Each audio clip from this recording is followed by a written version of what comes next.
ચોમાસાનો દુશ્મન કહેવાતો અલ નીનો ચોમાસાને નબળો પાડશે, જે ખેડૂતોની ચિંતા વધારશે। અલ નીનોની અસર અંગે હવામાન વિભાગે આગાહી કરી છે। અલ નીનો એક્ટિવ થઈ ગયો છે। આખી ચોમાસાની સિઝનમાં અલ નીનોની અસર રહેશે, જેથી 94% ઓછા વરસાદની શક્યતા છે। આ તરફ હવામાન નિષ્ણાત અંબાલાલ પટેલના જણાવ્યા અનુસાર આ વર્ષનું ચોમાસું દક્ષિણ ગોળાર્ધની હવામાનીય પ્રવૃત્તિઓ પર નિર્ભર છે। પેસિફિક મહાસાગરના નીનો 3.4 વિસ્તારમાં અલ નીનોની સ્થિતિ વિકસી રહી હોવાથી તેની અસર ભારતીય ચોમાસા પર જોવા મળી શકે છે, જેથી અલ નીનોની અસરને કારણે ક્યારેક ભારે વરસાદ તો ક્યારેક ચોમાસામાં બ્રેક જેવી સ્થિતિ સર્જાઈ શકે છે। વાત કરીએ હવામાન નિષ્ણાંત ચિરાગ શાહની, તો તેમણે પણ કંઈક આવી જ આગાહી કરી છે। આ વખતના અલ નીનોમાં સુપર અલ નીનો છે। આ વર્ષે દરિયાનું તાપમાન 2 ડિગ્રી કરતાં વધી ગયું છે અને દરિયાની સપાટીમાં ગરમીનું પ્રમાણ વધી ગયું છે, જેના કારણે અલ નીનોનું નિર્માણ થયું છે। હવામાન નિષ્ણાંત અથરેયા શેટ્ટી પણ આવું જ કહી રહ્યા છે। ગુજરાત પર અલ નીનોની અસર આખા ચોમાસા દરમિયાન રહેશે, જેથી ગુજરાતમાં સામાન્ય કરતાં ઓછો વરસાદ પડશે।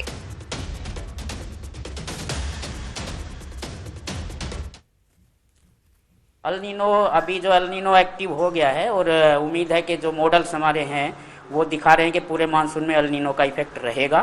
इसके साथ ही जो इंडियन ओशियन डाइपोल मोमेंट है वो भी अभी न्यूट्रल फेस में है, तो वो भी ऐसा ही न्यूट्रल फेस में रहेगा मानसून के सीजन तक।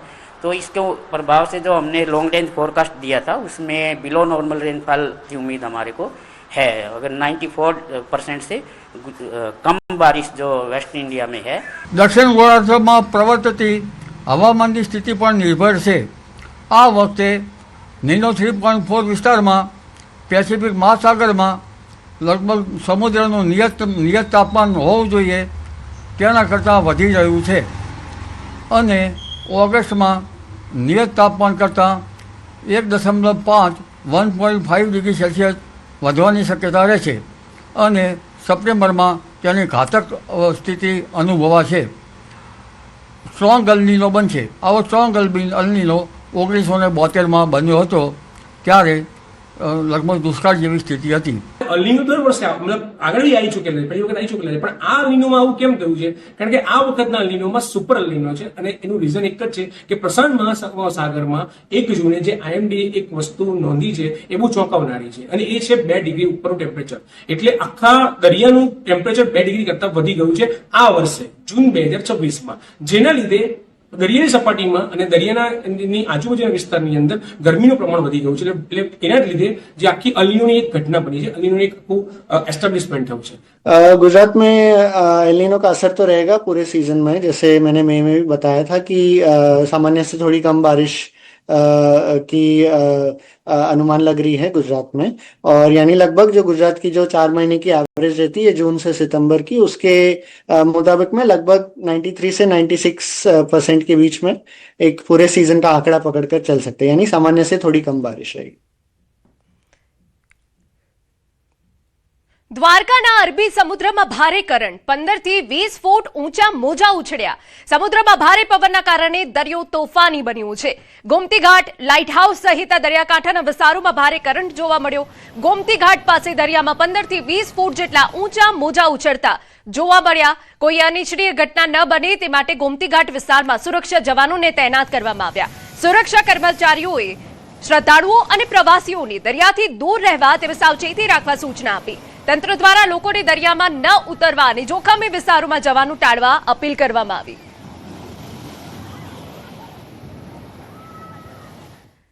તમિલનાડુના કન્યાકુમારીમાં ભારે વરસાદના કારણે નદીઓમાં પૂરની સ્થિતિ, ભયજનક નિશાન પર વહી રહી છે સ્થાનિક નદી। કાંઠા વિસ્તારમાં લોકોને એલર્ટ કરાયા। સતત વરસાદના કારણે 2 કાંઠે વહી રહી છે નદીઓ, તો ભયજનક નિશાની પર વહી રહી છે સ્થાનિક નદી। તમિલનાડુના દ્રશ્યો અમે આપને બતાવી રહ્યા છે। ભારે વરસાદ પડ્યો છે, જેના કારણે નદીઓમાં પૂર જેવી સ્થિતિ છે। જે નદીની આસપાસના ગામો છે, વિસ્તારો છે, ત્યાં પણ નદીનું પાણી પહોંચી રહ્યું હોવાની વિગતો મળી રહી છે।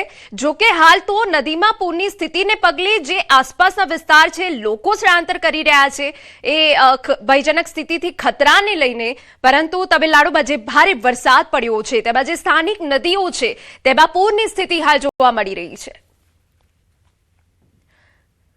જમ્મુ કાશ્મીરના ડોડામાં પહાડો પર બરફવર્ષા થતા ઠંડીનો ચમકારો. ચીલી મેહડમાં તાજી બરફવર્ષા થઈ. તભાલેસામાં વરસાદી માહોલ જામ્યો. ગાઢ ધુમ્મસ વચ્ચે વાતાવરણ ખુશનુમા બન્યું. પ્રવાસીઓએ નયનરમ્ય નજારો માણ્યો.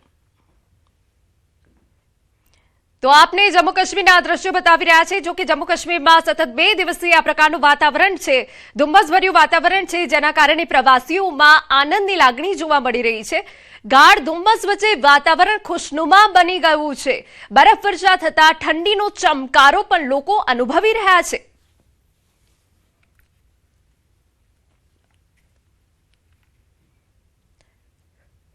રાજસ્થાનનો કાશ્મીર ગણાતા માઉન્ટ આબુમાં હવામાને કરવટ બદલતા વાતાવરણ અત્યંત સુહાવનું બની ગયું. જ્યાં લઘુત્તમ તાપમાન 18 ડિગ્રી અને મહત્તમ 31 ડિગ્રી નોંધાયું. પડોશી રાજ્ય ગુજરાત સહિત દેશભરમાં પારો 45 થી 48 ડિગ્રીએ પહોંચ્યો છે. ત્યારે આ કાળઝાળ ગરમીથી બચવા માટે જૂન મહિનાની શરૂઆતના 2 સપ્તાહમાં જ લાખો પ્રવાસીઓ માઉન્ટ આબુ ઉમટી પડ્યા છે. નકી લેક, સનસેટ પોઈન્ટ અને ગુરુશિખર જેવા પર્યટન સ્થળો પર ભારે ભીડ જોવા મળી રહી છે.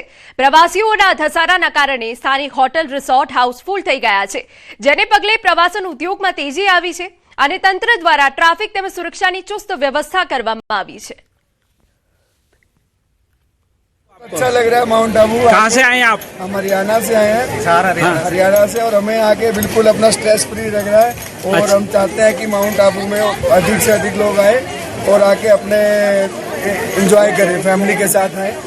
अच्छा, आप क्या कहना चाहते हैं? सभी को आना चाहिए माउंट आबू में, बहुत अच्छी देखने वाली जगह है, घूमने वाली जगह है। आगे जाएंगे तो मंदिर भी है, मंदिर भी देख सकते हैं, मंदिरों में भी घूम सकते हैं, धार्मिक बंदे भी आ सकते हैं और जैसे भी एंजॉय करने वाले बंदे हैं वो भी आ सकते हैं। यहाँ बहुत अच्छा मौसम है, हमें बहुत मजा आ रहा है, बहुत मजा आ रहा है। आप बताइए। कर रहे हैं हम लोग। आप हमारे चेहरे देख लीजिए, हम वैसे भी बहुत एंजॉय कर रहे हैं। माउंट आबू हमें बहुत पसंद है। कोई मेरा बेटा यही पढ़ता है। સમાચારમાં વાત હવે રાજ્યના સમાચારની કરીએ. ખેડાના ગળતેશ્વર નજીક ખાનગી બસ પલટી હોવાની વિગતો છે. પ્રાથમિક માહિતી મુજબ બસની બ્રેક ફેલ થતા ડ્રાઈવરે કાબુ ગુમાવ્યો અને બસ પલટી મારી ગઈ. અકસ્માત સમયે બસમાં 55 થી વધુ મહિલાઓ અને બાળકો સવાર હતા, જેમાં અનેક લોકોની ઈજાઓ પહોંચી છે. સેવાલિયા પોલીસ અને સ્થાનિક લોકો તાત્કાલિક રાહત અને બચાવ કામગીરીમાં જોડાયા. ઇજાગ્રસ્તોને એમ્બ્યુલન્સ તેમજ ખાનગી વાહનો મારફતે સેવાલિયા સરકારી હોસ્પિટલ ખસેડવામાં આવ્યા.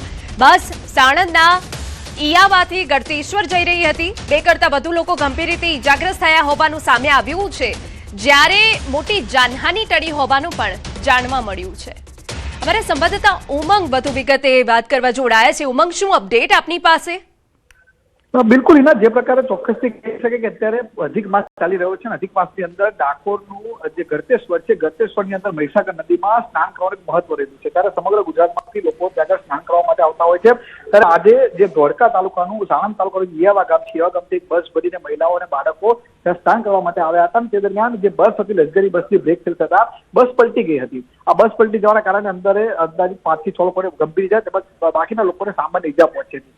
જોકે સૌથી મહત્વની વાત કરવામાં આવે તો અકસ્માતની અંદર અત્યારે એક વ્યક્તિનું મોત થયાના પણ અત્યારે પ્રાથમિક અહેવાલ અત્યારે મળી રહ્યા છે. પરંતુ સૌથી મોટો સવાલ એ ઉભો થાય છે કે જ્યારે બસ પલટી, ત્યારે તેને સારવાર માટે સેવાલિયા સીએસસી કેન્દ્ર ખાતે લઈ જવામાં આવ્યા. સેવાલિયા સીએસસી પર કોઈ પણ જાતના ડોક્ટર હાલ હાજર ન હોય, જેના કારણે તમામ પેશન્ટને ગોધરા સુધી રેફર કરવાની ફરજ પડી. કહી શકાય કે સીએસસી પર ડોક્ટર ન હોવાના કારણે જે સારવાર છે તેની અંદર મુશ્કેલ સર્જાઈને હાલમાં સમગ્ર જે લોકો છે તેમને સારવાર આપવામાં આવેલી છે. જી ના, બિલકુલ આભાર તમામ વિગતો બદલ. સમાચાર રાજકોટમાંથી. ઝોનલ ઓબ્ઝર્વેશન હોમમાંથી કેટલાક કાયદાના સંઘર્ષમાં આવેલા કેટલાક સગીરો લાપતા.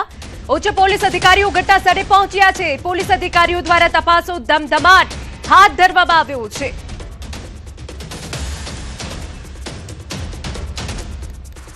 તો રાજકોટના ઝોનલ ઓબ્ઝર્વેશન હોમમાંથી કેટલાક કાયદાના સંઘર્ષમાં આવેલા સગીરો લાપતા. ઉચ્ચ પોલીસ અધિકારીઓ ઘટના સ્થળે પહોંચ્યા છે. સંપૂર્ણ વિગતે વાત કરવા માટે અમારા સંવાદદાતા હાર્દિક જોડાઈ ગયા છે. હાર્દિક પાસેથી પૂરી વિગત જાણીએ. હાર્દિક, શું વિગત મળી રહી છે આપની પાસે કે સગીરો આખરે ક્યાં ગયા? પોલીસ ઉચ્ચ અધિકારીઓ પહોંચ્યા છે, શું અપડેટ આપી રહ્યા છે અધિકારીઓ? હાર્દિક, ચોક્કસથી હિના, હું આપણે આ દ્રશ્યો બતાવવા માંગીશ. અહીંયા અત્યારે હાલ જે છે પોલીસના ઉચ્ચ અધિકારીઓ પહોંચ્યા છે, એમના દ્વારા અત્યારે જે છે તપાસ કરવામાં આવી રહી છે. હાલ જે બાળ સંરક્ષણ ગૃહ છે તેમના અંદરના દ્રશ્યો પણ હું આપણે બતાવવાનો પ્રયાસ કરીશ. 11 જેટલા જે છે કાયદાના સંઘર્ષમાં આવેલા સગીરો છે તે અત્યારે જે છે તે ગુમ થયા છે. અત્યારે અંદરના જે દ્રશ્યો છે તે આ બાળ સંરક્ષણ ગૃહ છે. સામાન્ય રીતે અહીંયા જે છે જે દ્રશ્યો જોઈ શકો છો, અંદરના ઉચ્ચ પોલીસ અધિકારીઓ છે તેમના દ્વારા સતત તપાસ કરવામાં આવી રહી છે. બીજી તરફ આ જે સમગ્ર પટાંગણ છે ત્યાં સીસીટીવી કેમેરા પણ લગાવવામાં આવ્યા છે. ત્યારે અહીંયા જે છે અત્યારે કોઈ બહાર જે કોઈ ખાસ સુરક્ષા વ્યવસ્થા નથી જોવા મળી રહી. હું આપણને અહીંના જે કેમ્પસ છે, કેમ્પસના અંદરના દ્રશ્યો પણ બતાવવા માંગીશ. આ જે બાળ સંરક્ષણ ગૃહ છે, અહીંથી 11 જેટલા બાળકો જે કાયદાના સંઘર્ષમાં આવ્યા હોય તે ગુમ થયા છે. બીજી તરફ આ જે છે પટાંગણ, ત્યાં અત્યારે અહીંયા સીસીટીવી કેમેરા પણ જે છે એ લગાડવામાં આવ્યા છે. બીજી તરફ હાલ જે રીતના અંદરના જે દ્રશ્યો છે તે આપણે બતાવવાનો પ્રયાસ કરીશ. પોલીસ દ્વારા ઉચ્ચ પોલીસ અધિકારીઓ, ડીસીપી સહિતના ઉચ્ચ પોલીસ અધિકારીઓ છે તે પણ પહોંચ્યા છે અને તેમના દ્વારા અત્યારે તપાસ કરવામાં આવી રહી છે. અંદરના એક્સક્લુઝિવ દ્રશ્યો છે તે આપણે બતાવવાનો પ્રયાસ કરીશ કે જે રીતે અહીંયા જે અલગ અલગ અધિકારીઓ છે તે અત્યારે જે તપાસ કરવામાં આવી રહી છે. ખાસ કરીને જે રીતે રાજકોટ શહેરમાં જે અત્યારે ઉચ્ચ પોલીસ અધિકારીઓ પહોંચ્યા છે અને બાળકો ક્યાં ગયા, આજે કેવી રીતના ગયા તેને લઈને પણ તપાસનો ધમધમાટ છે તે કરવામાં આવી રહ્યો છે. જી બિલકુલ હાર્દિક, ખૂબ ચિંતાજનક આ અહેવાલ સામે આવ્યા છે કે સગીરો લાપતા થઈ ગયા છે. ત્યાંની સિક્યુરિટી સામે પણ હવે એટલા સવાલો ઉભા થાય છે આવી રીતે સગીરો લાપતા થઈ જાય છે. હાર્દિક,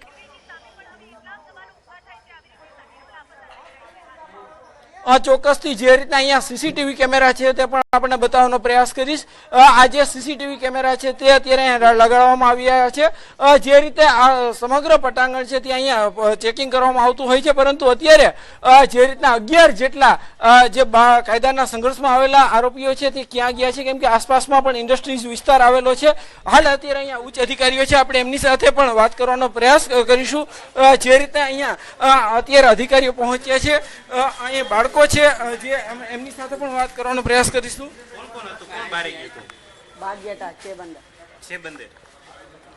શું કરવા માટે ગયા હતા? वो बोले भाग जाने का ऐसा बोला था.